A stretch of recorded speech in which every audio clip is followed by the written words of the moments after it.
नमस्कार साथियों, मैं संकल्प शर्मा विदिशा मध्य प्रदेश से नर्मदा प्राकृतिक फार्म के यूट्यूब चैनल नेचुरल फार्मिंग में डीजी पर आपका फिर से स्वागत करता हूं।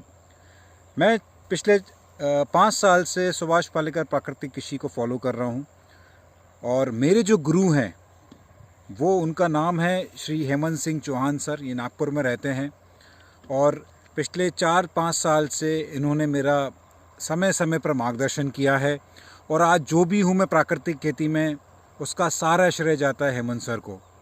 तो sir, thank you so much. और आज हम बात करने वाले हैं एक ऐसे विषय पे जो एक नेचुरल फार्मिंग के बारे में है और इसी टॉपिक पर हेमंत सर ने वेबिनार पे, अभी हाल ही में एक वेबिनार का एक आयोजन हुआ था जिसमें उन्होंने ऑनलाइन अपने दर्शकों को संबोधित किया और उसमें उन्होंने प्राकृतिक खेती के बारे में विस्तार से चर्चा की है। हेमंत सर को 17 साल का अनुभव है प्राकृतिक खेती का और उन्होंने कई फार्मर्स को ट्रेन किया है, कई फार्मर्स उनके साथ जुड़े हुए हैं और इन किसानों को समय समय पर वो मार्गदर्शन देते हैं।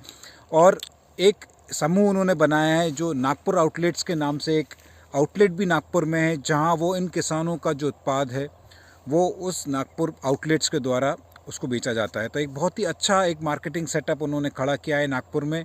और इस वीडियो में जो आप आगे अभी देखेंगे, इस वीडियो में उन्होंने अपना जो अनुभव है पिछले 17 साल का, उसको थोड़े से कम समय में आपके समक्ष वो लेके आए हैं। इस वीडियो में आप देखेंगे कि जो प्राकृतिक खेती के 4 स्तंभ हैं उसको किस तरह से आपको पालन करना चाहिए और उसका जो रिज़ल्ट रहा है SPNF का, वो भी आपके साथ वो साझा करेंगे। ये वीडियो लंबा है, करीब 1 घंटे का वीडियो है, लेकिन मेरा आपसे निवेदन है कि बड़े ही पेशेंस से, बड़े ही धैर्य से ये पूरा वीडियो ज़रूर देखें। इस 1 घंटे के वीडियो में उन्होंने पूरी कोशिश की कि उनका जो भी अनुभव रहा है फील्ड का वो आपके सामने लेके आएँ। तो मैं आपसे निवेदन करूंगा कि ये वीडियो बिल्कुल भी स्किप ना करें। पूरा 1 घंटे का जो वीडियो है आप पूरा विस्तार से देखें, आपको काफ़ी कुछ सीखने मिलेगा। मैंने भी ये जो वेबिनार था लाइव देखा था और हेमंत सर से मैंने रिक्वेस्ट किया कि सर क्या ये वीडियो मैं अपने चैनल पर अपलोड कर सकता हूँ क्या। तो उन्होंने अपलोड करने की अनुमति दी और उन्हीं के परमिशन के बाद ये वीडियो मैं आप लोगों के सामने लेके आया हूँ, क्योंकि मुझे ये लगा था कि ये वीडियो से आपको कुछ ना कुछ फ़ायदा ज़रूर होने वाला है, क्योंकि ज्ञान इतना ज़्यादा है और इतने कम समय में उसको बांटना बहुत ही मुश्किल होता है। लेकिन हेमंत सर ने बहुत ही अच्छी एक प्रयास किया कि ये जो उनका जो अनुभव है वो आपके सामने इस 1 घंटे के दौरान वो आपके सामने लेके आए। तो आगे आप देखेंगे हेमंत सर का ये वीडियो, और जैसा कि मैंने पहले कहा है कि प्लीज़ आप इसको पूरा देखें, स्किप बिल्कुल ना करें, क्योंकि बहुत ही ज़्यादा ज्ञानवर्धक है वीडियो। और जो दर्शक आज पहली बार हमारे साथ जुड़ रहे हैं उनसे निवेदन है कि अगर आपने हमारे चैनल को सब्सक्राइब नहीं किया है तो कृपया इस चैनल को सब्सक्राइब ज़रूर करें और इस वीडियो को ज़्यादा से ज़्यादा शेयर करें ताकि हर किसान को इस वीडियो का लाभ मिल सके। तो सबसे पहले मैं आपका, अजीत जी और आपकी पूरी टीम का मैं आभारी हूँ कि आपने मुझे इस योग्य समझा कि कुछ चीज़ें जो है मेरे जीवन की, कि जिसमें मैंने करीब 17 साल गंवाए हैं, मतलब बीते 17 सालों से मैं उसमें काम कर रहा हूँ, वो चीज़ें शेयर करने का आपने मौका दिया मुझे। तो सभी जो लोग भी जुड़ चुके हैं, हमारे मान्यवर भाई लोग और बहनें, उनका भी मैं आभार व्यक्त करता हूँ। और शुरुआत करने से पहले एक थोड़ी सी जानकारी मैं दूं कि मैं क्यों इस नेचुरल फार्मिंग में क्यों पड़ा। मैं खुद 1984 में MSc एग्रीकल्चर किया और बाद में एग्रीकल्चर डिपार्टमेंट में ही मैं काम करते रहा। एग्रीकल्चर डिपार्टमेंट में काम करते वक्त 1995 में मुझे ऐसा लगा कि हम लोग जो बता रहे हैं किसानों को, वो कुछ नहीं, मतलब काफी किसानों को दर्द देने वाला या काफी गलत तरीके से हम लोग किसानों को आगे लेके जा रहे हैं। इसके कारण था कि मैं देखता था कि मैं तो पूरा फील्ड में घूमता था, और फील्ड में घूमने के बाद में मैं गांव में, आदिवासी इलाकों में और शहरों में, ऐसा दोनों तरफ का नाता था। मैं आदिवासी इलाकों में मैं देखता था कि वहाँ के जो उनकी उम्र है, कोई 80 साल है, कोई 100 साल है, बच्चे जो है 5 साल के तंदुरुस्त है, ना उनको खांसी हो रही है, ना सर्दी हो रही है, ना कुछ हो रहा है। और यहाँ शहरों में हम लोग देखते थे तो मतलब 5 साल का बच्चा खांस रहा है, उसको अलग अलग तरीके के प्रॉब्लम्स क्रिएट हो रहे। ये सबका जो सार मैंने निकाला, तो हमने ये निकाला कि भाई हमारा खान पान अगर सही नहीं है, पर्यावरण को अगर हमने नहीं बचाया, तो ये सब चीजें घटते चली जाएगी और आखिर में हमको दवाइयों के भरोसे ही जिंदा रहना पड़ेगा। तो 1995 से मैं सोच रहा था कि भाई इस विधि को हम किसानों तक पहुंचाया जाए। मेरा पूरा जो कार्यकाल है ये एक्सटेंशन में गया है। मैं कोई साइंटिस्ट तो हूं नहीं, लेकिन अच्छी बातों का मैंने संकलन किया।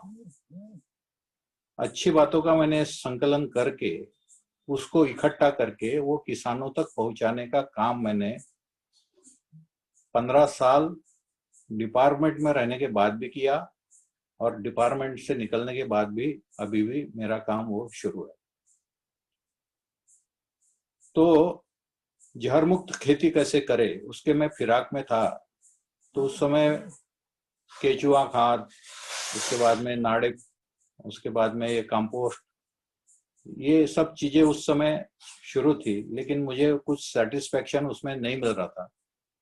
2003 में पालेकर जी से मुलाकात हुई और उन्होंने जो मुझे एक दिन का सेमिनार उनका अटेंड किया था मैंने, और उसके बाद में फिर मैंने देखा कि ये जो बोल रहे कि एक गाय से खेती होती है, ये तो भाई हमने कभी सीखा नहीं, या ये तो मतलब अनबिलीवेबल है, मतलब ऐसा हो नहीं सकता।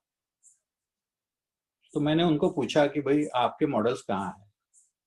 तो उन्होंने बोला कि कर्नाटक, केरला में है।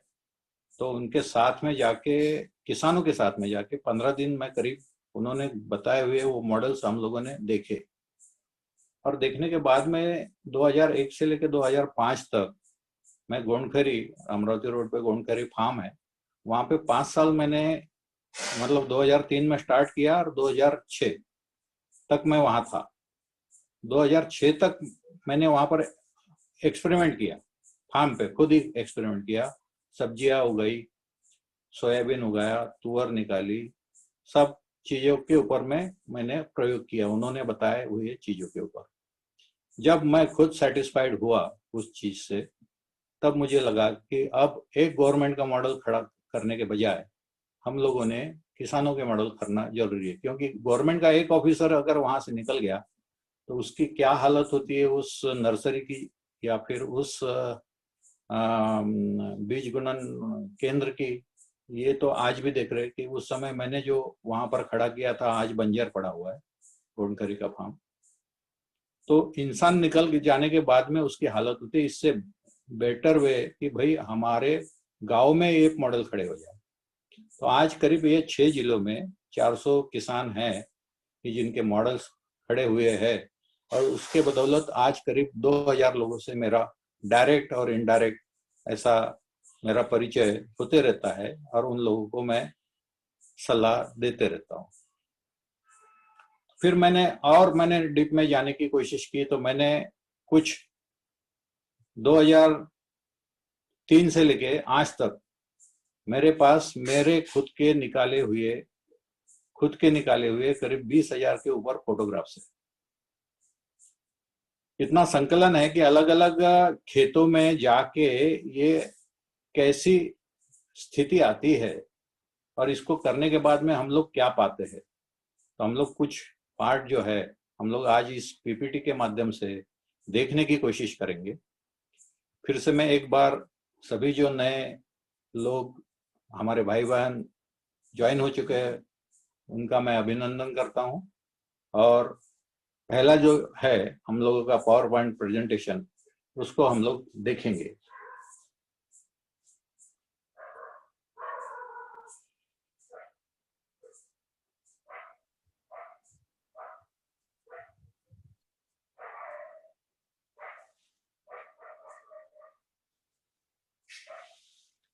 हम लोग कैसे जी रहे हैं आज, मतलब हमारा जीवन शैली क्या है।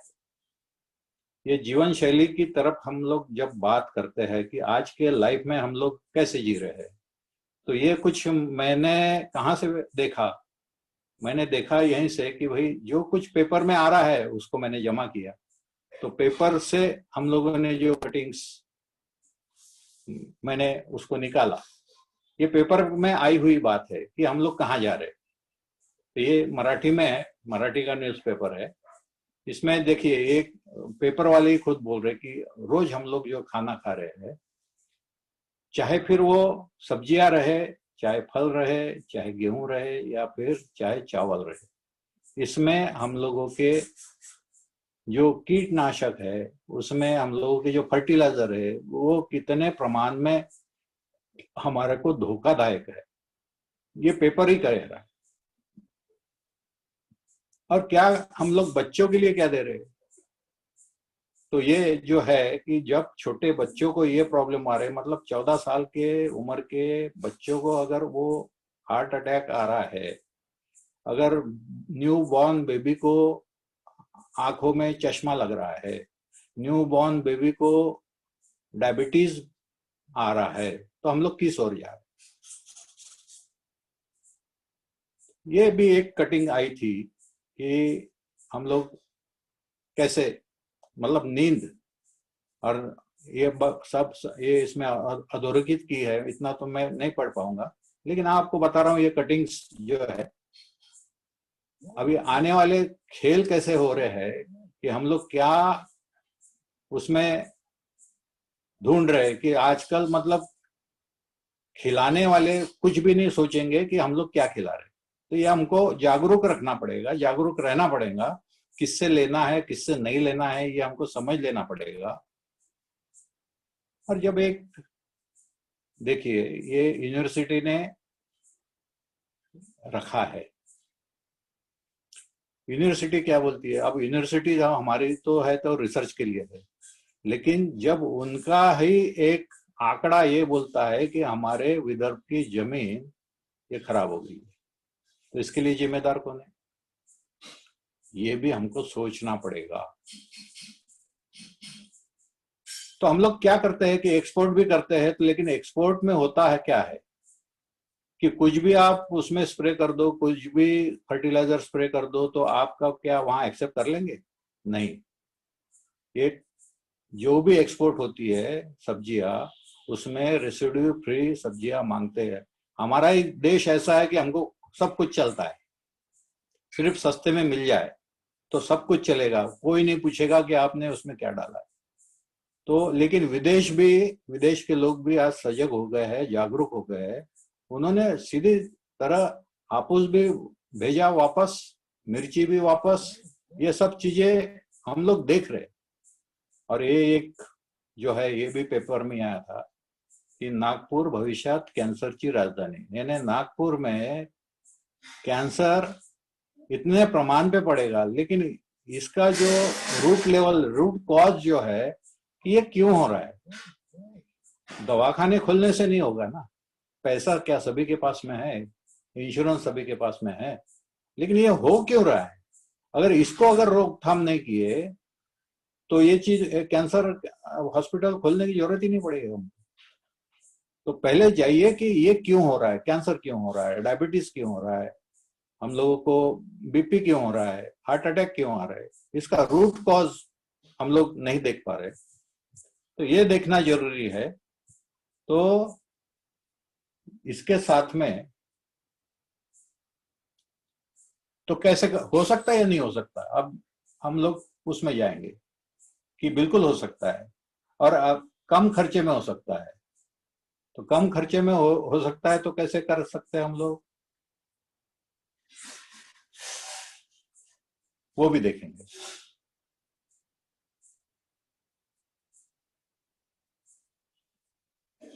तो पालेकर जी की जो मेथड्स है, इस मेथड में कोई भी किसान, जब हम लोग किसान के यहाँ जाते हैं, तो किसान के यहाँ जाते वक्त अगर मैंने ये सब चीजें समझा दिया तो उसको, वो तो अचरज भरी नजरों से देखते रहता है, भाई कहाँ शहरी आदमी आ गया, पढ़ा लिखा आदमी आ गया, हम लोग तो 40-50 साल से खेती कर रहे हैं, हमारे बाल सफेद हो गए और आप क्या बता रहे। तो सिंपल तरीके बताते रहता हूं मैं कि भाई आपको पहले क्या करना है। तो मैंने सिर्फ ये, अगर पिक्चर आप देख रहे हैं तो इस पिक्चर में आप देखेंगे कि भाई मैंने सिर्फ ताजा गोबर भरा है, गैया का ताजा गोबर मैंने भर के रख दिया, और ये ताजे गोबर के ऊपर से ये पानी से ये सब जा रहा है। अब ताजे गोबर में क्या है, गैया के ताजे गोबर में 1 ग्राम में 150 करोड़ से ऊपर में बैक्टीरिया है, जीव है। वो इतने छोटे जीव है कि हम लोग उसको आंखों से नहीं देख सकते। ये सब बेनिफिशियल है हमारे सॉइल को। तो इसके जरिए हमने क्या चालू किया कि भैया ताजा गोबर आप डाल दो, पानी डाल दो, ये बैक्टीरिया, लाइव बैक्टीरिया आपके खेत में चले जाएंगे। आप सोचिए 1 ग्राम में 150 करोड़ के ऊपर में बैक्टीरिया है, तो आप तो ये इतना डाल रहे हैं, पूरे खेत में डाल रहे हैं, तो आपको उसके नतीजे आगे में क्या मिलेंगे। जीवामृत, पालेकर जी का कहना है कि 4 सिद्धांत जो है उनके, 4 पिलर्स, 4 पिलर्स। 4 पिलर्स में क्या है, एक है बीजामृत, दूसरा पिलर है जीवामृत, तीसरा पिलर है वापसा, और चौथा पिलर है आच्छादन। ये 4 पिलर के ऊपर में इनकी जो नेचुरल फार्मिंग है वो चलती है। मतलब एक पिलर अगर आपने यूज किया बीजामृत तो आपको 25% उसका फायदा मिलेगा। आपने जीवामृत यूज किया, आपको 50% उसका बेनिफिट मिलेगा। आपने वापसा यूज किया तो आपको 75% मिलेगा, और आपने आच्छादन यूज किया तो आपको 100% रिजल्ट मिलेगा। मतलब चारों पहिया हमारे बराबर में चलने चाहिए, तो हमारी जो है प्रोडक्टिविटी जो है, इनकम जो है, ये बढ़ेगा ही बढ़ेगा। तो एक उसमें का एक पहिया जो है, ये पहिया जीवामृत है। ये जीवामृत हम लोग कैसे बनाते हैं, देसी गाय का ताजा गोबर ले लेते हैं 10 किलो, देसी गाय का गोमूत्र ले लेते हैं 5 से 10 लीटर, गुड़ ले लेते हैं 1 किलो, या गन्ने का रस 4 लीटर ले लेते हैं, और कोई भी डाइकॉट्स, मूंग, उड़द, अरहर या चने का आटा 1 किलो। खेत के मेड़ की मिट्टी, ये मेड़ की मिट्टी ऐसी चाहिए कि जहां पर केमिकल का प्रयोग न किया हो, ऐसे मेड़ पर की मिट्टी या ऐसे खेत की मिट्टी आप मुट्ठी भर ले सकते हैं, 1 किलो दे सकते हैं। और इसको आपको 3 से 4 दिन रखना है, सुबह शाम आपको 200 लीटर घोल में ये बनाना है, और 1 एकड़ में आपको 200 लीटर डाल के देना है। अब इसमें क्या है, देखिए ये सब चीजें क्यों दी गई है। गाय के गोबर में क्या है, तो गाय के गोबर में लाइव बैक्टीरिया है। कितना है, हम लोग 10 किलो ले रहे, 1 ग्राम में 150 करोड़ है। 1 ग्राम में गाय के गोबर को 150 करोड़ को मल्टीप्लीकेशन 20 मिनट में होता है, यानी 150 करोड़ के 300 करोड़, 300 करोड़ के 600 करोड़, 600 करोड़ के 1200 करोड़। इस तरीके से ये मल्टीप्लाई होते रहते हैं। इस मल्टीप्लाई होते समय इनको खाने के लिए भोजन चाहिए, तो कैलोरीज हमको गुड़ से मिलती है, और प्रोटीन्स जो है ये डाइकॉट से मिलता है। ये इन लोगों को भोजन की व्यवस्था हम लोगों ने कर दी।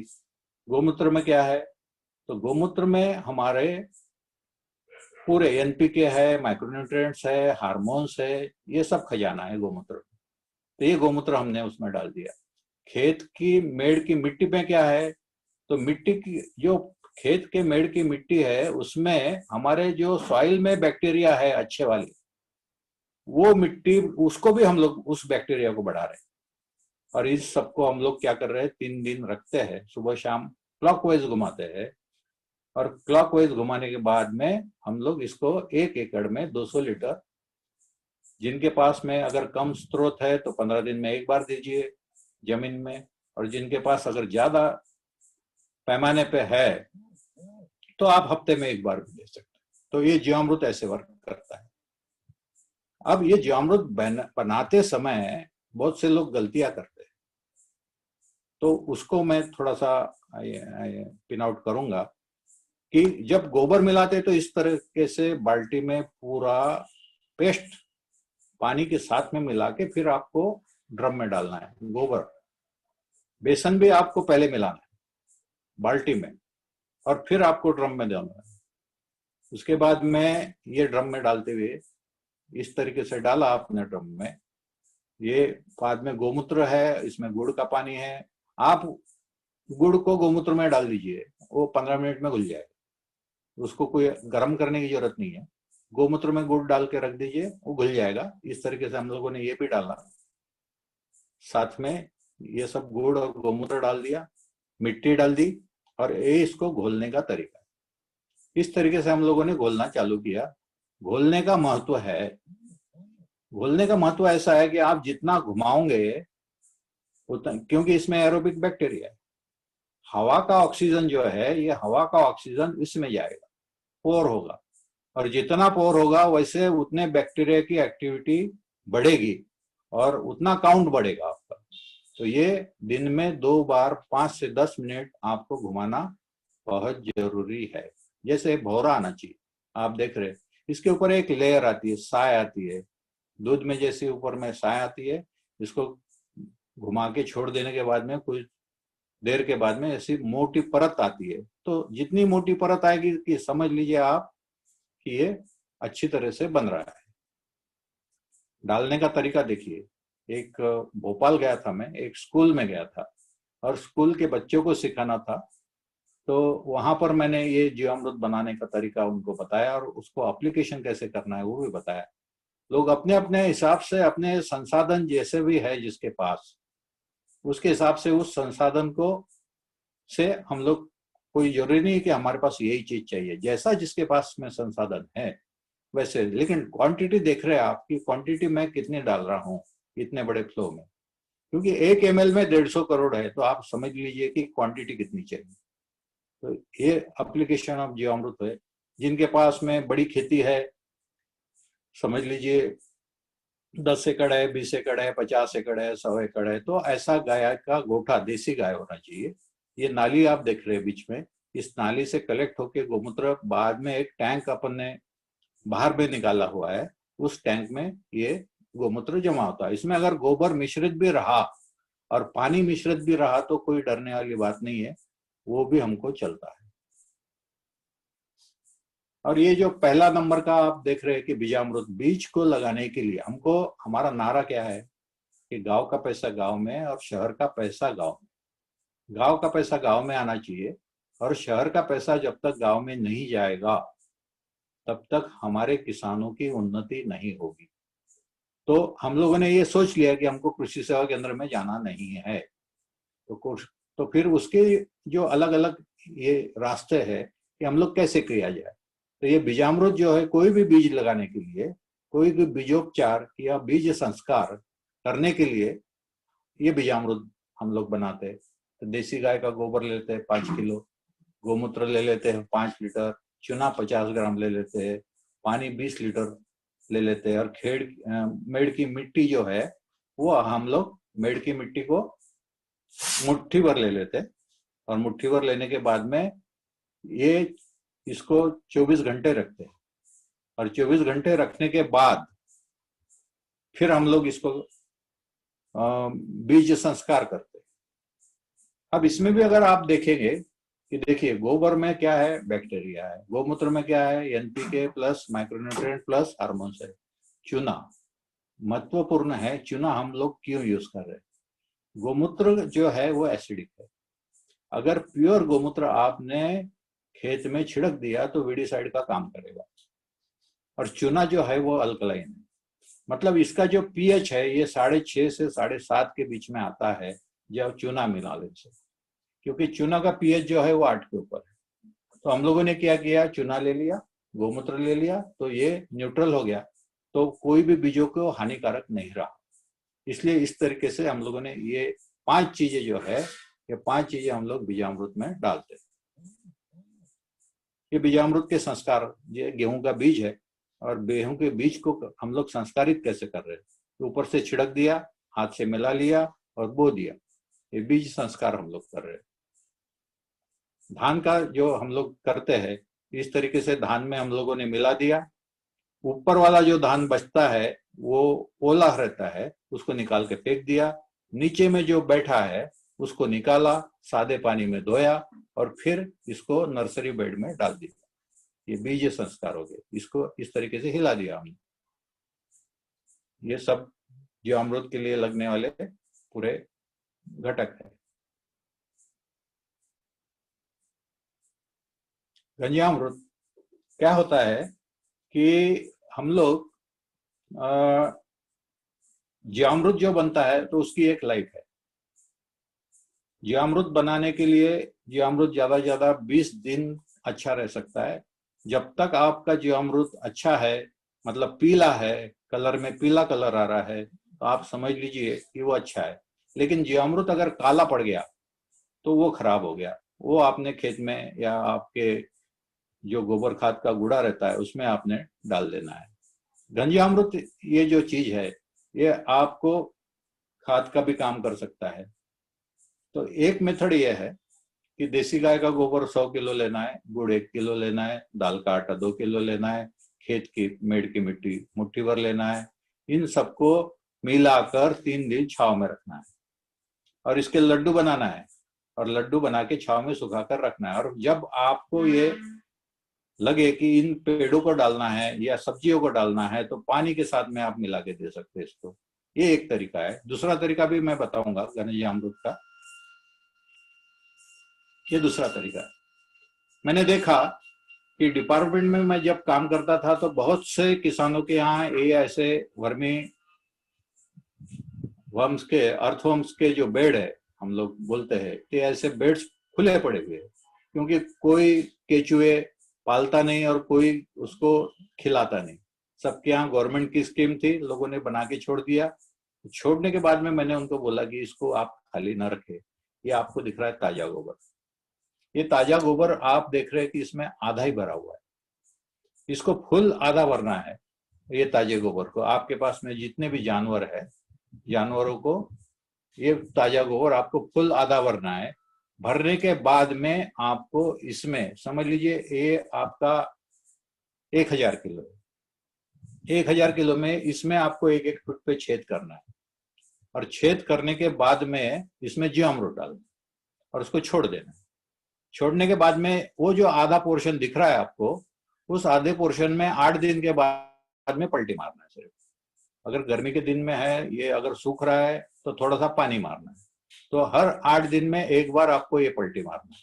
ये पलटी मारने के बाद में महीने भर के अंदर में इसका फॉर्मेशन कैसा होता है ये मैं आपको दिखाता हूँ।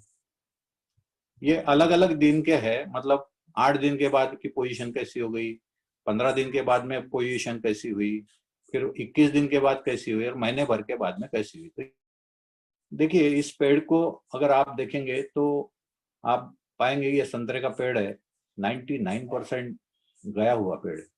इसको मैंने चैलेंज में लिया, इस पेड़ को मैंने सुधारना है और सुधारूंगा। तो इसको मैंने सुधारा और फिर कैसा किया, इसको मैंने काटा और काटने के बाद में इसको ये नीम मलम लगाया। कोई भी पेड़ों को जो है ये नीम मलम हम लोग लगाते हैं। और नीम मलम लगाने से फायदा क्या होता है, पहले मैं इसकी जानकारी दे देता हूँ कि ये बनता कैसे। इसमें 50 लीटर पानी लेते हैं हम लोग और 20 किलो गोबर ले लेते हैं ताजा और 20 लीटर हम लोग गोमूत्र ले लेते हैं और 10 किलो कड़ू नीम की पत्ती ले लेते हैं और 2 किलो लेंटेना कैमरा या फिर हम लोग जो वन तुलसी बोलते हैं वो आप ये कर सकते हैं, मतलब उसमें मिलाए 24 घंटे मिलाने के बाद इसको रखते हैं, दिन में 2 बार हिलाते हैं और फिर ये जो पेस्ट लग रही है देखिए आप, हम लोग बोर्डो पेस्ट लगाते हैं। संतरों में सबसे बड़ा जो प्रॉब्लम है फाइटोप्थोरा या डिंकिया जो बोलते हैं, तो ये सबसे बड़ा प्रॉब्लम जो है ये अगर किसी पेड़ की छाल अगर फट गई है तो उसको भी जोड़ने का काम ये गोबर करता है। इतना जबरदस्त इसके रिजल्ट है। तो हमने क्या किया, ये पेड़ की छाल अभी मैं आपको बताता हूँ। ये देखिए ये नीचे में जो है आप बेस में देखिए छाल पूरी निकल चुकी है, छाल पूरी निकल चुकी है, लेकिन हमने इसको ये पेस्ट कर दिया और पेस्ट करने के बाद में इसमें जीवामृत घनजीवामृत ऐसे हम लोगों ने इसको डाला और 2 महीने के बाद में वहां एक एक्सपेरिमेंट भी किया मैंने कि बोर्डो पेस्ट सुझाया जाता है हमको 1-1-10, उसमें कॉपर और लाइम और पानी 1-1-10 के रेशियो से हम लोग लगाते हैं। आप बगीचे वाले है तो जान सकते हैं आप। तो ये जो है ये आपने, ये तो नीम पलम है, ये देखिए ये 2 महीने के बाद का फोटो है। इन लोगों की एक, हम लोगों का डिपार्टमेंट में रहने के बाद में इन किसानों के सामने मैंने ये जो है ये प्रयोग करके बताया था, और उन लोगों ने देखिए, आप नीचे से लेके ऊपर तक देखिए, और ऊपर की ये 2 महीने के बाद में इसमें कितना नया जान आ गई है, नई पत्ती आई है। इस पर से हम लोग जान सकते हैं कि भाई इस गोबर में, इस गोमूत्र में कितनी ताकत है। ये बोर्डो पेस्ट लगाया, लेकिन ये जो है गमोसिस ये फिर भी शुरू था। अच्छा था। हम लोग अभी कैसा है, हम लोग कभी और भी बात करेंगे, मैं थोड़ा फास्ट जाता हूँ। क्या आते हैं इसके रिजल्ट, और क्या हम लोग जमीन में, हम लोगों ने भी क्या क्या देखना चाहिए कि हम लोगों ने जो कुछ हम लोग डाल रहे हैं, डालने के बाद में हम लोग क्या देख पाते इसमें। जैसे हम लोगों ने जीवामृत को डाला तो आपके जमीन में ये जो देसी केचुए है, ये देसी केचुए तैयार होना चालू हो जाते हैं। देसी केचुए आपके 2 महीने के अंदर में आपको 1 स्क्वायर फुट में 3-4 छोटे बच्चे, उससे बड़े, अलग अलग प्रजाति के केचुए ये आपको मिलेगा। और फिर इसको क्या होगा, ये जब मैंने ये धान का पौधा है, मैंने धान का पौधा उखाड़ने के बाद मैं खुद डर गया कि 1 फीट तक के लंबा ये केचुआ था, जो सांप के जैसा दिख रहा था। अब इतना 1 फीट के बराबर का केचुआ, इतना जाड़ा, ये अगर जमीन को ड्रिल करेगा तो क्या होगा बताइए। ये केचुए जो है ये 10 से 15 फीट तक आपके जमीन में जाते, ड्रिल करते, 24 घंटे करते। मतलब जानते समय एक छेद से जाते हैं और आते समय दूसरे छेद से आते हैं, और नीचे से खोद के जाते हैं, ऊपर आते हैं तो अपनी जो ये एक्सक्रीटा है ये ऊपर में लाके छोड़ते हैं। आप देखते होंगे आपकी जमीन में, मैं अभी दिखाऊंगा आपको। तो इनको हम लोगों ने काम पे लगाया। तो 1 साल में आपके 1 एकड़ में अगर लाखों केचुए आपके तैयार हो जाते हैं और लाखों होल आ जाते हैं। अब मुझे बताइए कि अगर इन केचुए ने ये 15 फीट गहरा तालाब खोद दिया है, ऊपर का जो पानी गिरेगा बरसात का, ये पूरा बरसात का पानी आपके खेत के बाहर जाएगा या जमीन के अंदर रहेगा। और ये जमीन के अंदर रहा तो फिर आजकल जो सब्सिडी दी जा रही है, फार्म पॉन्ड, तालाब, ये सब्सिडी देने की जरूरत नहीं है। आपने जो अमरूद डाला, केचुए तैयार हो गए, और केचुए तैयार होने के बाद में ये केचुए ने अपना काम चालू कर दिया। लाखों केचुए आपके तैयार हो गए, 15 फीट तक इन्होंने डीप कर दिया। यानी आपके नीचे तालाब है, ऊपर आपके फल के पेड़ है, ऊपर आपके गेहूं की खेती है, ऊपर आपकी तुअर की खेती है, नीचे पानी और ऊपर खेत। ऐसा करिश्मा जो है, ये ऐसा करिश्मा कहीं नहीं हो सकता। हमको जो वाटर कंजर्वेशन हम लोग बोलते हैं तो कोई जरूरत नहीं है। अगर हर खेत में ये तालाब बन गया तो क्या जरूरत है वाटर कंजर्वेशन, हर किसान के पास में ये अवेलेबल हो जाएगा। और आप देखते हैं कि जमीन का पानी ऊपर आता है, अपने आप ऊपर आता है और अपने आप नीचे भी जाता है। इसका प्रत्यक्ष उदाहरण दूंगा कि जब हम लोग जमीन में अमावस्या जब रहती है तो जमीन का पानी गहरा जाता है, हम लोग समुद्र से भी देखते हैं। और जमीन जब पूर्णिमा आती है तो जमीन का पानी नजदीक आता है, मतलब भरती आती है। और आप अपने पास आपका, अगर आप देखते होंगे कि आपके कुएं में भी आप एक लेवल लगाइए, आप एक रस्सी डालिए, अमावस्या के वक्त कितना गहरा हो गया पानी, अंदर गया या वही लेवल रह गई, और पूर्णिमा के वक्त क्या लेवल थी। या आप अपने खेत में, आपके कुएं में खुद भी इसका ट्रायल देख सकते हैं। तो ये केचुए देखिए, केचुए कैसे कमाल करेंगे। आज सुबह एक हमारे किसान भाई ने एक पोस्ट से मैं पूछा था कि 2 किलो केचुए चाहिए। अब ये जो फोटो आप देख रहे हैं ना, इसके ऊपर मैंने गैया का गोबर ताजा वाला रख दिया था, और पूरा 12 घंटे रखा था। और वो केचुए आप देख रहे होंगे, ये गोबर का पूरा ढेला है, और आप देख रहे होंगे मैंने वो सुबह निकाला। सुबह निकालने के बाद में मुझे ये केचुए जो है, देखिए आप, एक केचुआ यहाँ से निकला और दूसरा छेद आपको यहाँ दिख रहा, तो अपने आप केचुए ऊपर आना चालू हो जाते हैं। तो ये जो प्रैक्टिस है कि हमको खरीदने की जरूरत नहीं है, आपके खेत में ही केचुए जमा करें और उसको फैलाए। बहुत आसान तरीका है। तो ये केचुए कैसे काम में लग जाते हैं ये आपको दिखा रहा है। ये देसी केचुआ है, देखिए ये भी देसी केचुआ है, ये आपको दिख रहा होगा। और मिट्टी कैसी बनती है ये आपको समझ में आ जाएगा। आपने आधा फीट, पौन फीट, 1 फीट हाथ से खोदते चले जाओ आप, ये ऐसी भुरभुरी मिट्टी हो जाती है, पोरसनेस बढ़ता है। ये देखिए हाथ से खोदो, पोरसनेस बढ़ गया मिट्टी का। यहाँ भी देखिए पथरीली जमीन है, लेकिन पथरीली जमीन होने के बाद में भी इसमें ये आच्छादन का मैं ये दिखा रहा था इसमें कि बाहर में पानी कम है, गर्मी में पानी कम है, लेकिन आच्छादन के नीचे में हमने जमीन जो है वो गीलापन ली हुई। देखिए आप इसको जो देख रहे हैं आपके राइट साइड में जो है, इसमें जीवामृत का खेत है, जीवामृत इसमें एप्लीकेशन हुआ है। और लेफ्ट साइड का जो है ये केमिकल वाला है। मतलब एक किसान जो है, ये मिट्टी हम लोगों ने चाचेर से ली थी, ये धान की खेती थी। तो राइट वाला जो है इसमें जीवामृत का यूज हुआ है, और लेफ्ट वाला जो है बाजू वाला किसान, इसमें हम लोगों ने ये केमिकल की खेती। अब आप देखेंगे इसकी जड़ें, कोई भी पौधों को अगर सशक्त बनाना है, इम्यूनिटी पावर बढ़ाना है, तो उसकी पहचान है जड़ें। जड़ें अगर आपकी मजबूत है तो आपका कीट रोग कभी नहीं आएगा, ये आप ध्यान रखें। तो इसमें क्या देख रहे हैं आप, इसकी जो रूट लेंथ है, ये रूट लेंथ बहुत अंदर तक गई है क्योंकि पोरसनेस बढ़ गया है। और ये केमिकल वाला जो है, ये रूट्स उसमें पोर ही नहीं हो सके, तो ये हल्का ही रहेगा। ये केमिकल वाला कहीं भी एक भी छेद नहीं दिख रहा है आपको, देखिए एक भी छेद नहीं दिख रहा। मैंने थोड़ा क्लोजअप में निकाला था ये फोटो, एक भी छेद नहीं दिख रहा है। जबकि जो जीवामृत यूज किया है ये दूसरा है, इसमें आप देखेंगे कितने छेद दिख रहे। अब बरसात का पानी अगर गिरेगा तो ये कहाँ जाएगा, अंदर ही जाएगा।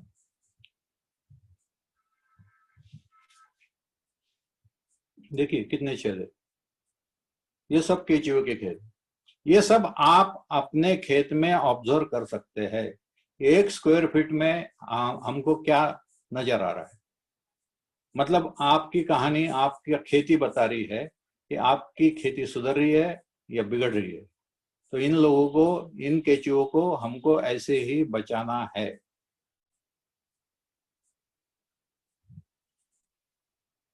देखिए ये पत्थर, अगर आप ये देख रहे होंगे, ये जो पेड़ है ना, संतरे का पेड़ है और सिर्फ 2 महीने पुराना है। ये परतवाड़ा के किसान है और हमारे सब लोग हमारे साथी लोग हैं।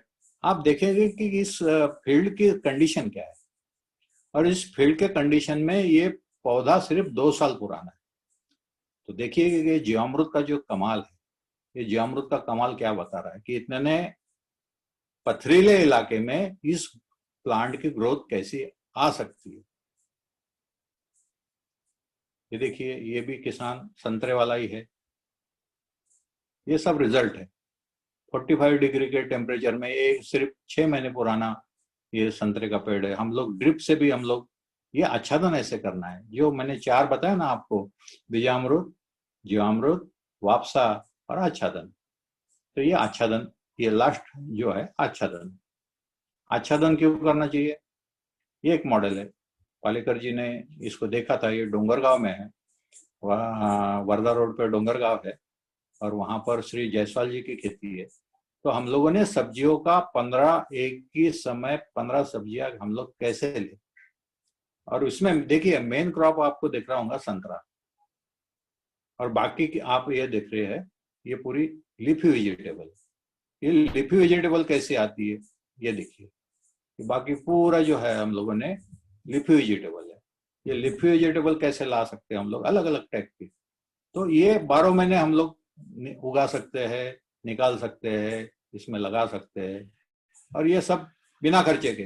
देखिए मैंने क्या किया कि आप इसमें तीन चीज देख रहे हैं। एक तो बड़ा है, ये आम का पेड़ है, इसके साइड में आप देख रहे हैं तो ये पत्ता गोभी है, फूल गोभी है, और बाद में नीचे में जो है, जो कवर किया है वो मेथी है। ये मेथी दिख रही है आपको।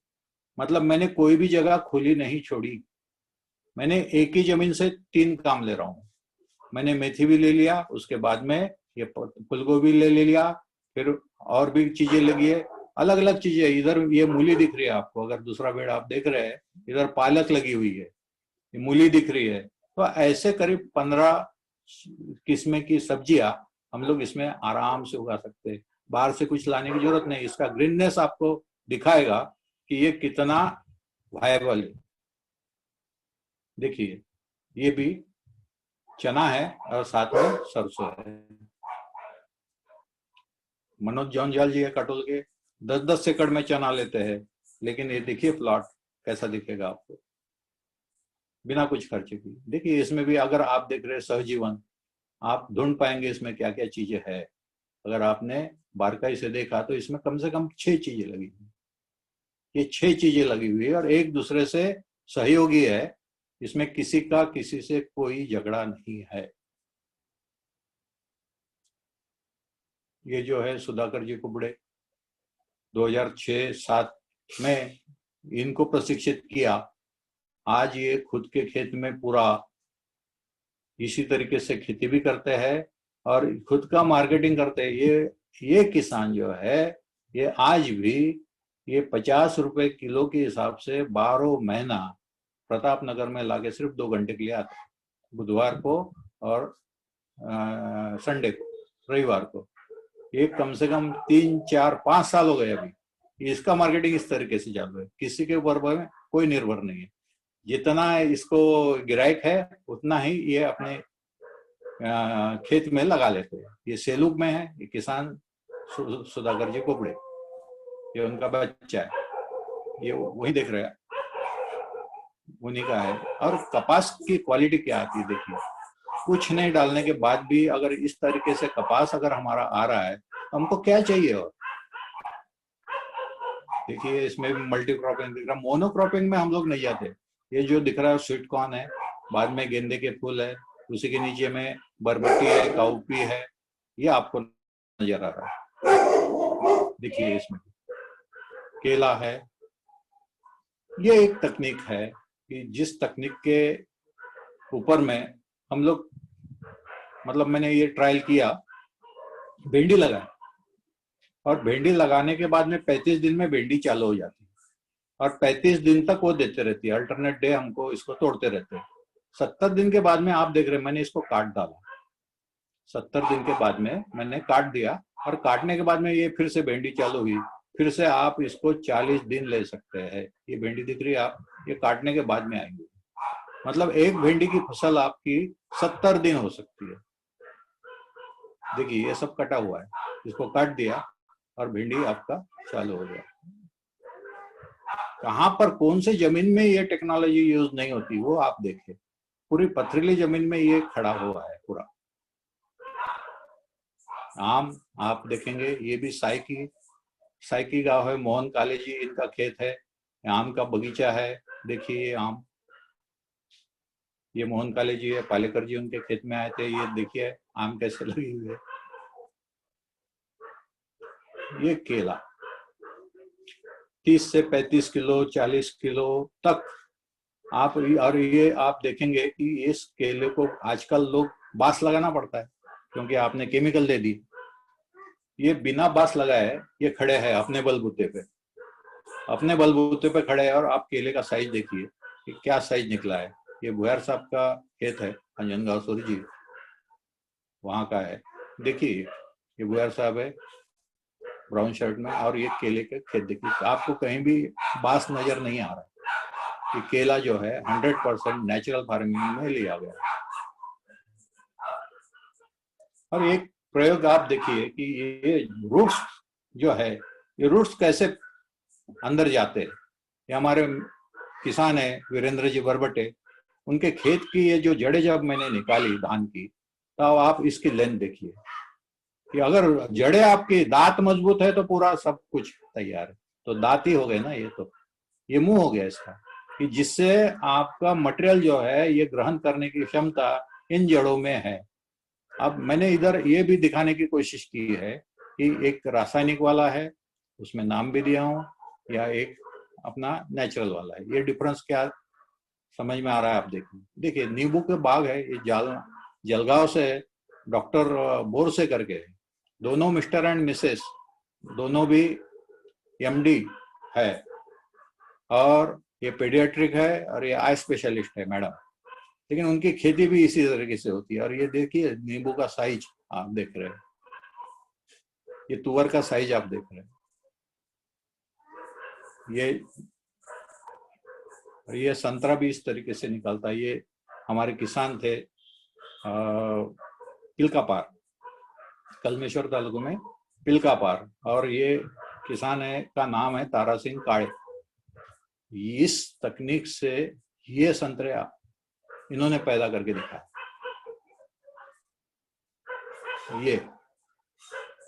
ये आया था जब मैं कलमेश्वर में था, ये बात है 2007-8 की बात है, 2007-8 की बात है। तब इस किसान के यहाँ हम लोगों ने ट्रायल किया था इस टेक्नोलॉजी का। तो ये देखिए कि क्या संतरा का साइज है। उस समय इस किसान को कम से कम 8 लाख रुपए मिला था। और मैंने दो चीजें इसमें आपको दिखाने की कोशिश कर रहा हूँ कि मैंने केमिकल वाला ये बरबटी ली और मैंने नेचुरल वाली बरबटी ली, दोनों को एक साथ लगाया और दोनों को एक साथ तोड़ा। अभी आप देख रहे हैं कि 29 तारीख का तोड़ा हुआ है। लेफ्ट वाले में आप देख रहे होंगे नेचुरल और राइट वाले में देख रहे होंगे आप केमिकल। ये 29 को तोड़ा, उसके बाद में सही पहचान जो है, हम लोग अक्सर जो चीजें लेते हैं मार्केट से, अगर कोई किसान बोल रहा है हमको कि ये तो मेरा नेचुरल है, तो आप पहले जड़ें देखिए इसकी, नेचुरल की जड़ें कैसी रहती है ये आपको समझ में आ जाएगा कि ये नेचुरल है तो इसकी जड़ें कैसी रहनी चाहिए। बस ये आप आंखों से देख सकते हैं और उसकी पहचान करा सकते हैं कि वो किसान झूठ बोल रहा है या सही बोल रहा है। ये 28 तारीख का तोड़ा था मैंने, ये 27 तारीख को तोड़ा था, ये 25 तारीख को तोड़ा था। देखिए ये नेचुरल वाला है 25, और मैंने ये नितिन गडकरी जी के बंगले पर इसका डेमो दिया था 30 तारीख को। मतलब हर दिन एक एक जुड़ी मैंने तोड़ा। ये केमिकल वाला आप देख रहे हैं कि ये 25 तारीख को तोड़ा है और 30 तारीख को मैं उनको दिखा रहा हूँ। तो ये 30 तारीख को दिखाने के बाद में 90% ये खराब हो चुकी है, और इसमें कम से कम 40 से 50% इसमें अच्छा है नेचुरल वाले में। तो हम लोग क्या कर रहे हैं, ये केमिकल वाला खा रहे हैं तो हमारी लाइफ ये फर्टिलाइजर जैसी होगी, और नेचुरल वाली खाएंगे तो ये ऐसी रहेगी, कम से कम ज्यादा दिन तो जिंदा रह सकते हैं। देखिए 26 तारीख का ये नतीजा है, 27 तारीख का है, और ये अलग अलग डेट में तोड़े हुए हैं। ये 25, 26, 27, 28, 29। आप देखेंगे कि इसकी कीपिंग क्वालिटी कितनी रहती है, केमिकल वाला है, और ये है नेचुरल वाला। ये कीपिंग क्वालिटी देख लीजिए आप, 25, 26, 27, 28, 29, हर दिन तोड़ा हुआ। मिर्ची देखिए कि मिर्ची कैसे आती है। मेरे को मिर्ची से मतलब है, मुझे झाड़ कितना बड़ा हुआ उससे मतलब नहीं, लेकिन मिर्ची कितनी लगती है वो देखिए आप।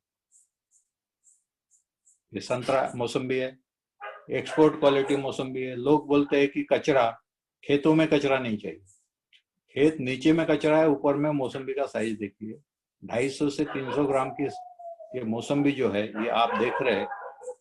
जो बोलते थे ना, पुरानी कहावत थी कि तन खाई धन, मतलब कचरा ये मुख्य फसल को खा जाता है।